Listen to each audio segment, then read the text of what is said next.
Leaping to the future. This is my opinion of leaps to the future. This references the series Quantum Leap, which ran from 1989 to 1993, and it concerns an inner theory within the series itself.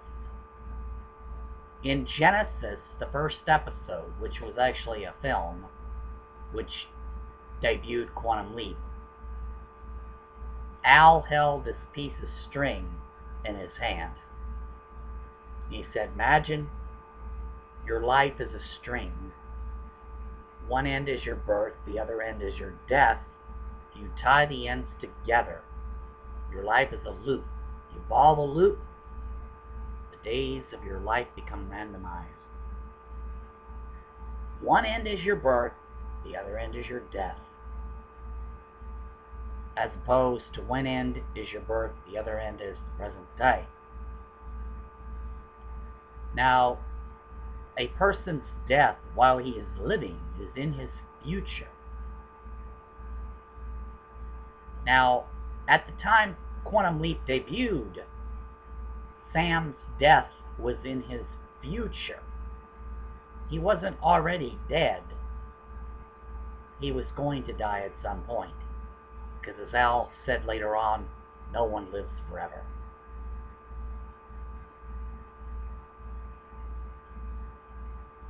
However, throughout the whole 5 seasons of Quantum Leap, Dr. Sam Beckett never made a leap to the future. Now you might argue in Genesis, when he leaped from 56 to 68, he leaped 12 years to the future. That was only the future of 1956. That wasn't the future of his own time.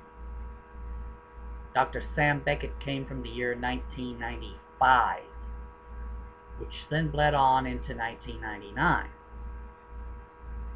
Later. So,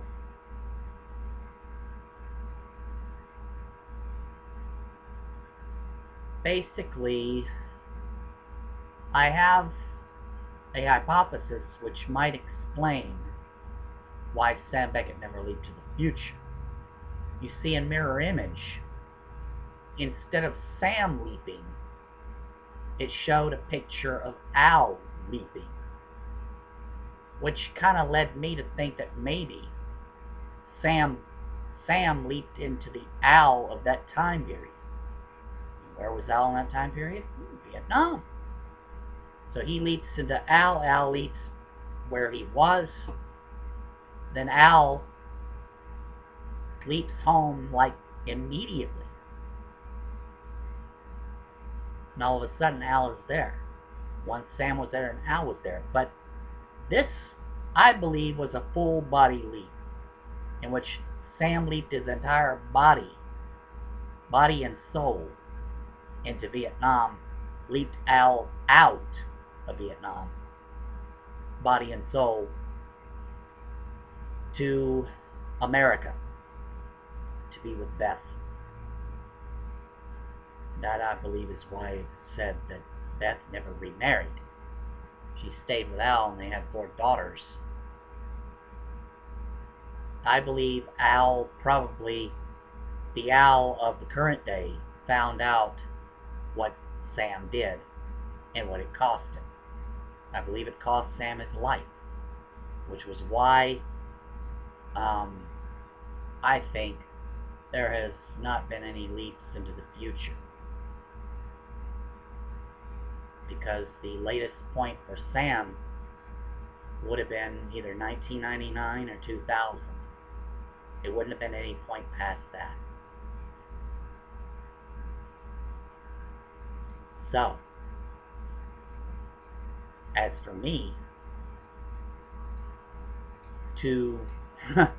that's my phone going off while I'm doing a video. Oh well. I'm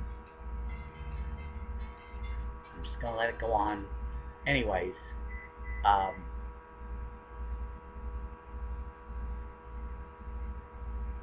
my train of thought. Thanks, phone. Anyways, I don't know when I'm gonna die. I have no idea. I could die in the next second. I could die a day from now, a year from now. I don't know.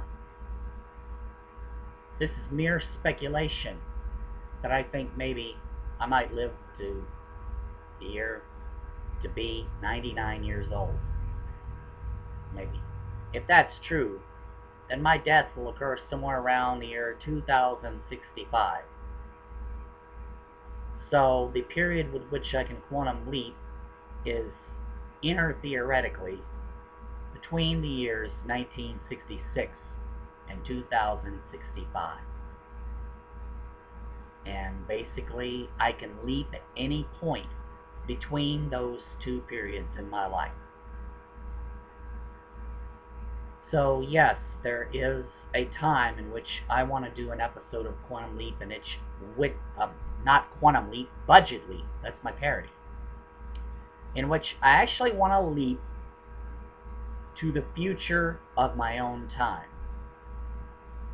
And upon doing so,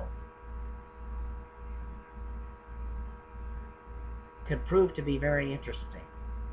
And of course, it could set a new problem for Dilbert, because he only has data that has been updated all the way to June 5th, 2013. And he doesn't have any data on the future. So something's going to have to happen in order to bring data from future periods in time to that point in time into Dilbert's database. And of course, Dilbert looks just like a refrigerator.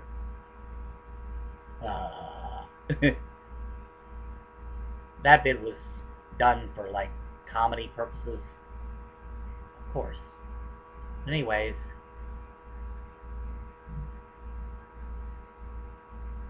this video was done because I wanted to express my desire to leap to the future.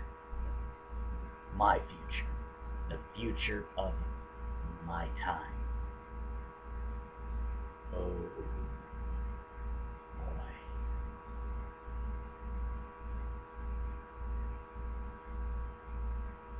Till then, sayonara.